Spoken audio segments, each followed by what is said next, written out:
Dissatisfaction certainly doesn't bring up positive emotional realities, I guess. Nobody really wants to be dissatisfied.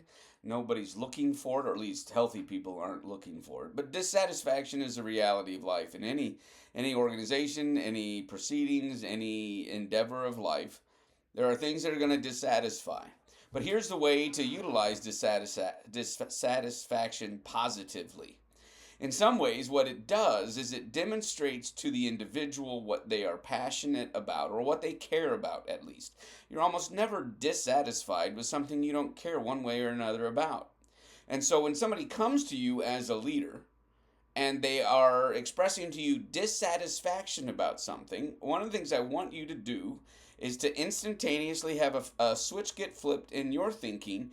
Here's a person that cares about this aspect or this part of what we do. So, for instance, in church world, somebody's dissatisfied with how clean the sanctuary is. It's somebody that cares about the facilities. Now, certainly, there's some people that you just cannot please, and that they're just constantly looking for something to complain about. And I've long ago learned that most people who complain a lot aren't doing enough. And that's how they have the time to get in everybody else's business and manage to schedule the meeting with you to come and complain about it. But one of the ways you can turn that meeting into a very useful one is to turn it around on them and to say, it matters to me that we do quality work here. And I can tell it matters to you as well. And I'm very happy about that. Now, the interesting thing here, though, is that you obviously care a lot about, let's say, facilities.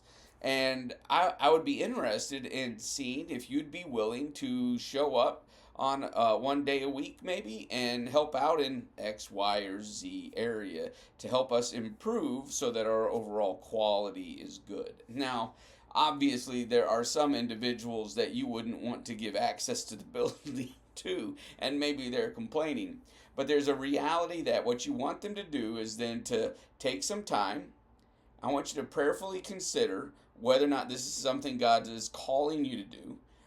Then, after you've taken that time, I'd like you to go ahead and call the office and schedule a meeting with me where we can discuss what it is, if anything, that God is calling you to engage in and to do to make sure that we are presenting the best quality programming that we can. Because I believe we're called to do ministry to the excellence and glory of God our Savior. And so what that does is it puts it right back in their court. It means that now it's up to them to take the next step, not you.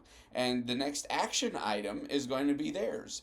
Or they don't feel called to do anything, and they don't schedule a follow-up appointment with you, and you've helped to train them to not be a complainer because it doesn't get them what they want. And so, like all of us, people will keep doing what you reward. And so if you give them what they want, you've rewarded that behavior, you'll get more of it. If you actually stroke the ego of the complainer and they see action taken on what they're complaining about, then what you're going to get more of is complaining, not less of it.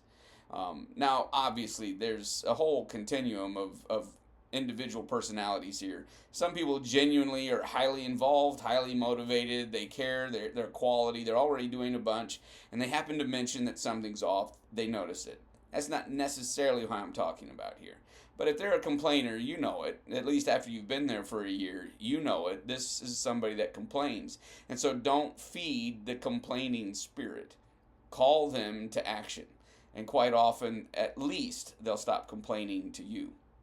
Now, the other reality of this is it might apply to yourself. Dissatisfaction tells you where you care about stuff. And it can be a great way to start writing things down in your to-do list, letting you know who you need to communicate with. Maybe ministry leaders not doing the quality job they need to be doing. And so you can schedule an appointment to meet with them about it, especially if it's something that's been ongoing. But don't let those things that dissatisfaction brings to your attention or to others' attention than to you, don't let those things go. Make sure that you are improving your organization day in, day out. That's why you're a leader, because you make things better. Dissatisfaction. It's a one word definition of motivation.